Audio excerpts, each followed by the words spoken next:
নিচের দিকে করে দিলে ভালো হবে নাকি বল দেখি, নিচের দিকে করে দিলে ভালো হবে না?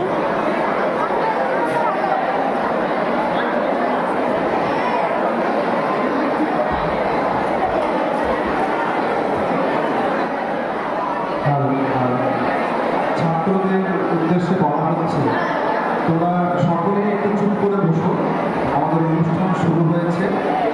প্রত্যেককে অনুরোধ করা হচ্ছে ছাত্রদেরকে চুপ করে বসো, চিৎকার করলে কিছুই শোনা যাবে না। এই অনুষ্ঠান তো তোমাদেরই অনুষ্ঠান।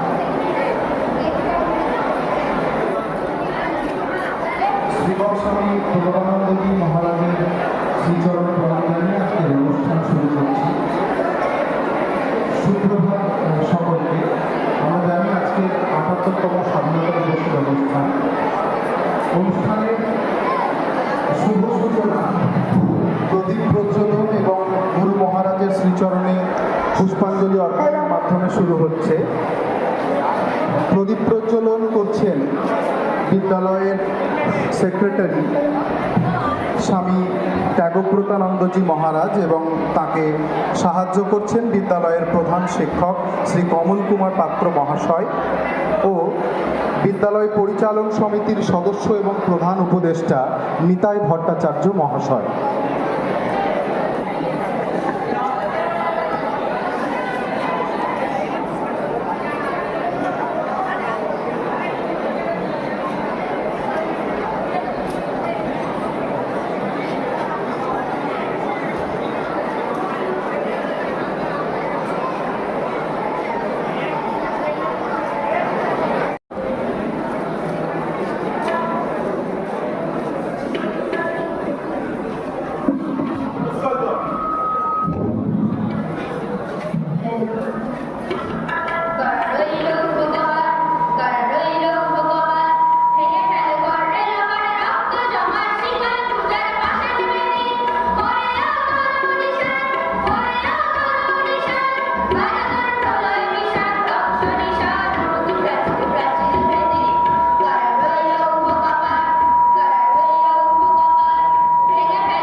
সামনে আসলে হয় ওটা সামনে তুলতে হয়।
ওদের দায়িত্ব বলেছে স্যার আমাদের তুলে দেবেন ছবিটা।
উপলক্ষে আমার নিবেদন কবি সুর দাশগুপ্তের লেখা আমরা।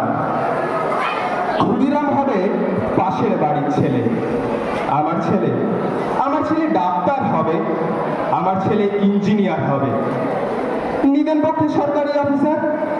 ক্ষুদিরাম হবে পাশের বাড়ির ছেলে, আমার ছেলে দেশ চালাবে, দেশ শাসন করবে, গাড়ি চালাবে, সামনে ড্রাইভার, পিছনে চাপরাশি আরদালি, গরমে কুলু মানালি, শীতে কোবালাম বীজ। ক্ষুদিরাম হবে পাশের বাড়ির ছেলে, আমি ঘাড় বুঝে কেরিয়ার বানাবো, বিজ্ঞান শিখব, অঙ্ক শিখব, কবিতা শিখব, বড় বড় মনীষীদের জীবনী পড়ব। দেশের জন্য মুখে রক্ত তুলবে অন্য কেউ, আমার ছেলে বড় বড় মনীষীদের জীবনী পড়বে। আমরা তামাকে এবং দুধে, রসে এবং বসে, সুখে এবং আরামে দিন কাটাবো। নেতাজি সুভাষ হয়ে দুরন্ত দুঃসাহসে ঘর ছাড়বে অন্য কেউ। আমার ছেলে নেতাজির জীবনী লিখে অ্যাওয়ার্ড পাবে। এই দুরন্ত দুঃসাহসিকতার প্রতিবাদ করতে গিয়ে নেতাজি সুভাষচন্দ্রকে ঘর ছাড়তে হয়েছিল, কিন্তু আমরা মুক্ত স্বদেশে ঘাড়ে পাউডার লাগিয়ে গদ গদ কণ্ঠে গণসঙ্গীত গাইব। सारे जहां से अच्छा ये हिंदुस्तान हमारा। ক্ষুদিরাম হবে পাশের বাড়ির ছেলে। নমস্কার।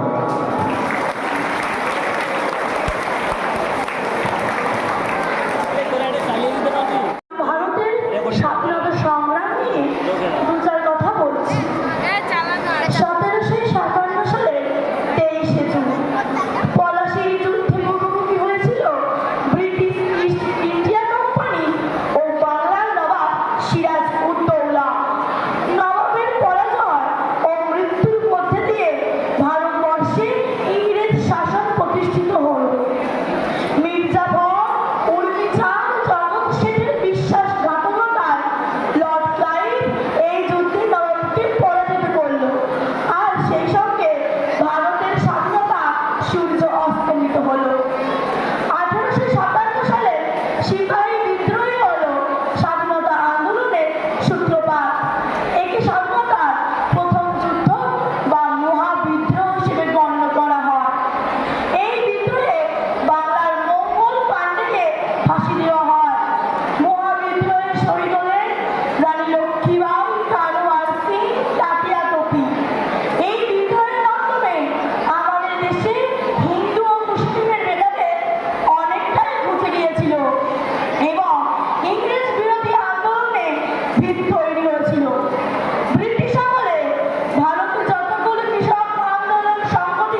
আছে। মেদিনীপুরের ক্ষুদিরাম বসু, বাংলার ক্ষুদিরাম, শ্রদ্ধার সাথে আজ বাঙালিরা নিধিস্বরে তার নাম। বাংলার সেই আমাদের যুগে স্বাধীন করিতে দেশ ধরেছিল হাতে আগুনে অস্ত্র, ভয় নাহি ছিল লেশ। পরাধীনতার গ্লানি যেন আর সহ্য না করা যায়। গুপ্ত সমিতি গড়িয়া উঠিল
1908।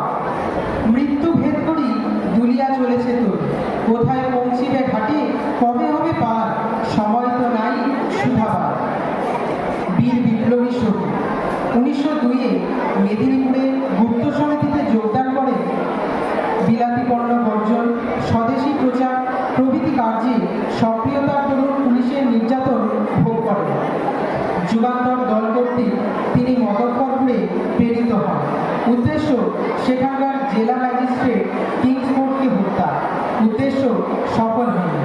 ভিন্ন ব্যক্তি বোমায় নিহত হয়। বিচারে তার ফাঁসি হয়। অকুতোভয় ক্ষুদিরাম বসু বিচার চলাকালীন হাসি মুখে বলেন, আমি গীতা পড়েছি, তাই আমার মৃত্যু ভয় নেই।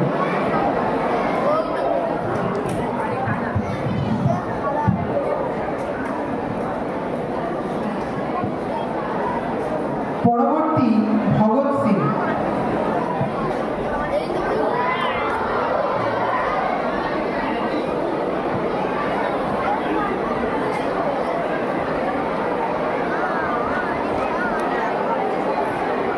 পরবর্তী মাস্টারদা।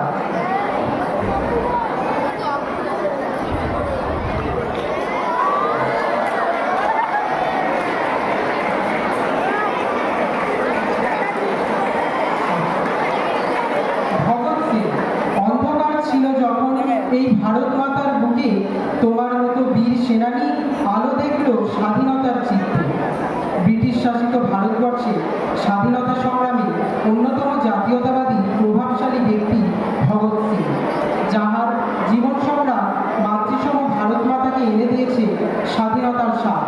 তার এরূপ বিপ্লবী মনোভাব ভারতীয় যুবকদের মধ্যে জাতীয়তাবাদের উন্মেষ ঘটায়। মাস্টারদা সূর্য সেন। মাস্টারদা সূর্য সেন স্বাধীনতা সংগ্রামে চট্টগ্রাম অস্ত্রাগার লুটের মূল পরিকল্পনাকারী। তিনি একজন অনুপ্রেরণার প্রতীক। স্কুল শিক্ষক হয়েও দেশের স্বাধীনতার জন্য যুদ্ধে নামা এই বীরপুরুষের নাম মাস্টারদা সূর্য সেন। তার নেতৃত্বে চট্টগ্রামের যুবকরা ব্রিটিশ শাসনের বিরুদ্ধে বিদ্রোহ করেছিল। চট্টগ্রামের অন্ধকার রাতে আলো জ্বালিয়েছিলেন এই মাস্টারদা সূর্য সেন। তার সাহসিকতার গল্প আজও প্রজন্ম থেকে প্রজন্ম বয়ে চলে। স্বাধীন ভারতের স্বপ্ন দেখা এক যুবক মাস্টারদা সূর্য সেন। তার আত্মত্যাগের বিনিময়ে আমরা স্বাধীনতার স্বাদ পেয়েছি। একজন শিক্ষক হয়েও বিপ্লবী এই মাস্টারদা সূর্য সেন। তার জীবন কাহিনী প্রতিটি ভারতীয়ের অনুপ্রেরণার উৎস। পরবর্তী বিনয় কৃষ্ণ বসু।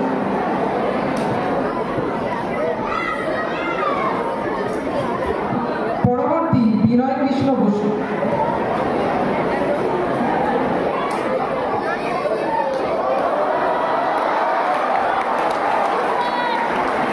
শহীদ বিনয় কৃষ্ণ বসু। জন্ম 11 সেপ্টেম্বর 1908, মৃত্যু 13 ডিসেম্বর 1930। আপন ঘরে আপনি মেতে, আছে ওরা গণ্ডি পেতে, ঘর ছেড়ে আঙিনায় যেতে বাঁধবে ওদের বাঁধবে, কাঁদবে ওরা কাঁদবে। বিপ্লবী শহীদ। ডাক্তারি অধ্যয়নকালে সুভাষচন্দ্রের বেঙ্গল ভলান্টিয়ার্স দলে যোগদান করেন। ঢাকায় লোমান হত্যার পর আত্মগোপনের সময় সঙ্গে দীনেশ গুপ্ত ও বাদল গুপ্ত সহ রাইটার্স বিল্ডিংসে কারাদণ্ড সিমসন ও স্বরাষ্ট্র সচিব মার্কে হত্যা করতে গিয়ে পুলিশের সঙ্গে সশস্ত্র সংঘর্ষে আহত হন। বিষ খেয়ে ও নিজেকে গুলি করে আত্মহত্যার চেষ্টা তার নিষ্ফল হলেও তিনি ধৃত হন এবং পরে হাসপাতালে তার মৃত্যু ঘটে। পরবর্তী বাদল গুপ্ত।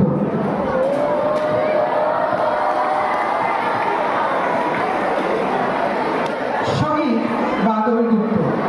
জন্ম 1912, মৃত্যু 8 ডিসেম্বর 1930। সাগরগিরি করবরে জয়, যাব তাদের লঙ্ঘি, একলা পথে করিলে ভয়, সঙ্গে ফেরেন সঙ্গী।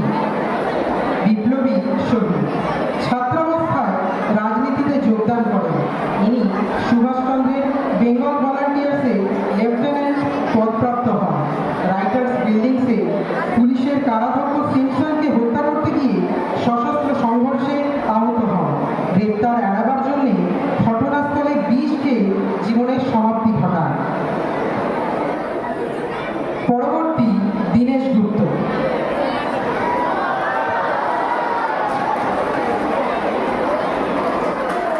শহীদ দীনেশ গুপ্ত, জন্ম 6 ডিসেম্বর 1911, মৃত্যু 7 জুলাই 1931।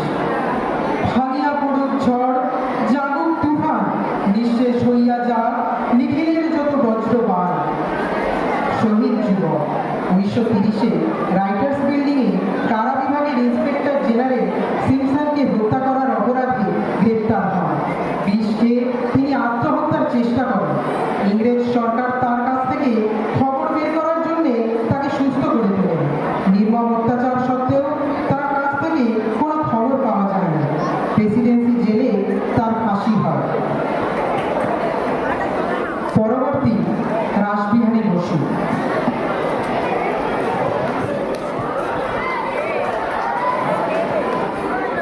বিপ্লবী নায়ক রাসবিহারী বসু, জন্ম 25শে মে 1885, মৃত্যু 21শে জানুয়ারি 1945।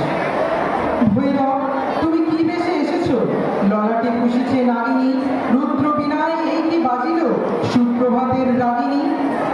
বিপ্লবী দেশসেবক, পাঞ্জাবে বিপ্লব কর্ম ও লর্ড হার্ডিঞ্জের উপর বোমা নিক্ষেপ করার জন্য মৃত্যুদণ্ডে দণ্ডিত হন, কিন্তু তিনি ইংরেজদের দৃষ্টি এড়িয়ে জাপানে চলে যান এবং সেখান থেকে ভারতের মুক্তিযুদ্ধের কাজে সক্রিয় থাকেন।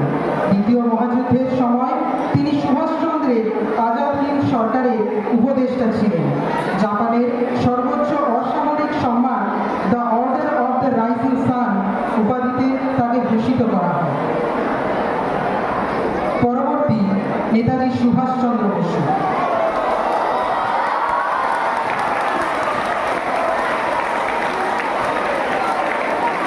নেতাজি সুভাষচন্দ্র বসু, জন্ম 23শে জানুয়ারি 1897। মুক্তিযুদ্ধের অগ্রাধিনায়ক ও বীরশ্রেষ্ঠ বিপ্লবী। সিভিল সার্ভিসের লোভনীয় পদ পরিত্যাগ করে স্বাধীনতা সংগ্রামে যোগদান করেন। বিবেকানন্দ ও দেশবন্ধুর ভাবভূমিতে ভূমিষ্ঠ চিন্তানায়ক সুভাষচন্দ্র কলিকাতা পৌরসভার চিফ এক্সিকিউটিভ অফিসার এবং পরে মেয়র পদে অলঙ্কৃত করেন। 8বার তিনি কারারুদ্ধ ও একবার বর্মায় নির্বাসিত হয়েছিলেন। হরিপুরা ও ত্রিপুরী কংগ্রেসে সভাপতিত্ব করেন। নীতিগত বিরোধ হওয়ায় কংগ্রেস সভাপতির পদ থেকে ইস্তফা দেন ও পরে ফরওয়ার্ড ব্লক দল গঠন করেন। অভ্যন্তরীণ অবস্থায় তিনি গোপনে জার্মানি চলে যান এবং সেখান থেকে জাপানে উপনীত হন। জাপানে তিনি আজাদ হিন্দ সরকার ও আজাদ হিন্দ সেনাদলে নেতৃত্ব গ্রহণ করেন। নেতাজির পরিচালনায় আজাদ হিন্দ বাহিনীর বর্মার ভিতর দিয়ে ইংরেজদের হটিয়ে ভারতের পূর্ব প্রান্তে প্রবেশ করেন। কর্মযোগী সুভাষচন্দ্র ভারতীয় জনগণের প্রাণভূতি। পরবর্তী মাতঙ্গিনী হাজরা।